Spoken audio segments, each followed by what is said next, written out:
laid, okay? I can tell you don't get laid a lot. When you do all this white knight shit, it turns pussies dry. If you I'm not white knight, okay? If you want to get laid, you gotta grow balls. When you do this fucking faggot shit, women don't want to fuck you. Even the biggest feminists, their boyfriends are fucking bikers. You need to grow your hair long, get a leather vest, and sit on a fucking crotch rocket. Most women are happier at home. They are pretending that they like working, and they're not making money because they don't stay all night at the office. They don't go the extra mile. They don't work all weekend. You're making a mistake. You would be much happier at home with a husband and children. Oh, boy. Thank you. What is your job? I'm a graphic designer. Are you gay? I am queer. Oh, you don't use the term gay? Well, I'm not gay, I'm bisexual. Oh, I've always been suspicious of bisexual. It seems like a phase. Oh, well. I see a lot of old bi people. Oh, well, you're pretty ignorant. Okay. Well, this has been very enlightening. We're ready for a woman president. I don't think we're ready for Hillary Clinton. But she's a woman. Well, that doesn't mean she should be president. So it's more. You have to be more than just a woman to be a viable candidate? No, I just think it should be the right woman. And my personal opinion is it's not Hillary Clinton. So just being a woman isn't enough? Nope. In America today, we've got places like Dearborn, Michigan, which are basically fifth columns for Islam. So it is here in America. It is here. And in the UK, we just had a child pedophile ring going on that wasn't investigated by the police because they didn't want to appear racist. So I think this sort of cultural relativism is really dangerous. Why are you so focused on these rich white males who are essentially trying to get the economy going, trying to sell you stuff, trying to keep you happy because happy keeps the economy going? I mean, Jack Welch, the CEO of GE, he doesn't want women getting raped. He doesn't have time for that. He's worried about the bottom line. He doesn't have time for racism either. If he's looking at a resume, okay, this is a new accountant. Oh, good. He's going to save us $250,000 a year in tax? Oh my God, he's that smart? And he's only asking for $150K? Well, the guy's a living profit machine. Of course I'm gonna... Oh, he's a black man. What do you think about National Bullying Awareness Week? Is it gonna do the trick? Is it gonna solve the problem?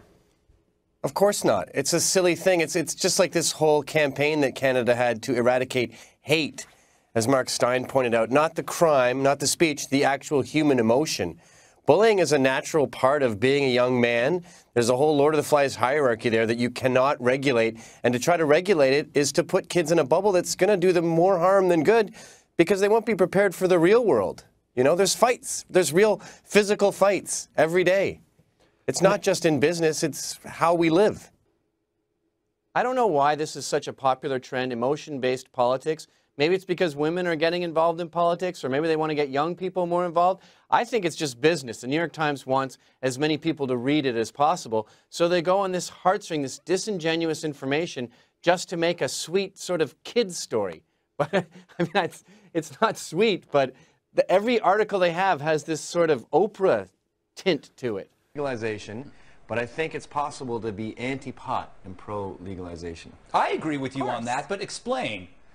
I smoke pot, yes, but I do it for horror movies, Curb Your Enthusiasm, and lovemaking. Very good. It should not be in the workplace. No. It should not be out socializing. You shouldn't do it when you're going out in case someone slaps your girl and you have to fight. Yeah, that's true. 18 to 25, it's very bad for you. You lose your ambition. It's bad for students. You can't get out of bed in the morning. Yeah. So let's recognize that though it should be legal, it is bad. How about if you don't pay tax, you can't vote? That was what my father always said. Really? I've just been obsessed with this recently, thinking, you're not a customer. You don't have a say in how this restaurant goes. That's like strangers coming in off the street, homeless men, and saying, I want this on the menu, and then walking out. His views. Can you name one? He's sexist. In what sense? The fact that he doesn't support abortion and the woman's right to choose. But I think a good 50% of women in America are also pro-life. A lot of women aren't. Right, but if 50% of a group is something, then... I'd like to see those statistics. All right, well, if hypothetically 50% of the women were pro-life, would it still be sexist to be anti-abortion? I'd really like to see your statistics.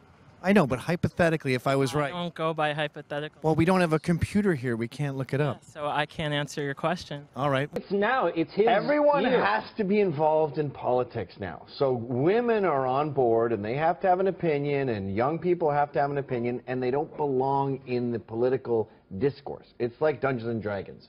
Everyone has to be in Dungeons and Dragons now, and they're throwing these 14-sided die going, 20-sided. Bernie Sanders, What are they doing here?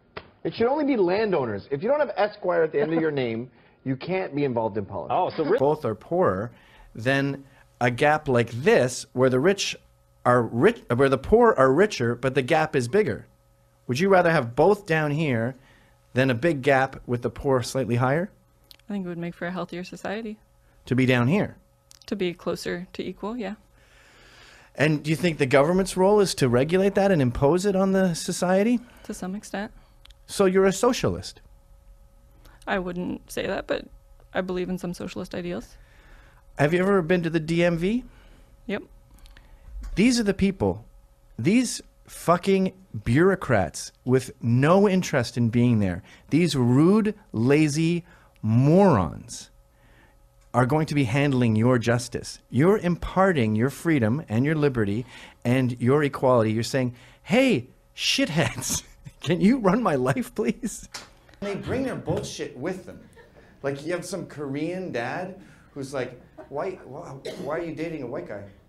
Because you moved me to a fucking white country, dick. What am I supposed to do here? Why don't you speak Korean? Are you blind? You moved here. I was a fucking baby. Why are all you wimps taking it for granted that violence is bad and that being macho is bad? That's how we got here. This idea of this beta male being powerful and in control is what, 20, 30 years old? You're going against 40,000 years of evolution. And if you want to talk about baseless, stupid violence, punching someone in a bar, that has been plummeting for the past 50 years. And to say we're a culture doused with guns, gun violence has all gone down. So totally irrational, stupid violence has all been going down. And so this idea that there's all these shootings, so they're on the rise, it's a quantifiable myth. But the idea of men having to be tough, sorry, but we're the breadwinners for the majority of cases in the Western world. And yeah, there's an element of violence or at least toughness in running a business. Just the other day, this coworker was telling us, what the fuck, you moved this director over to this other job? And I had to come back and say, don't fucking give me this what the fuck shit, okay? We moved the director to a job that was paying more money. It was almost like a fist fight with words. And I had to do that in order to generate income to pay my bills, to feed my children, okay? So this innate toughness that men have is crucial to our survival.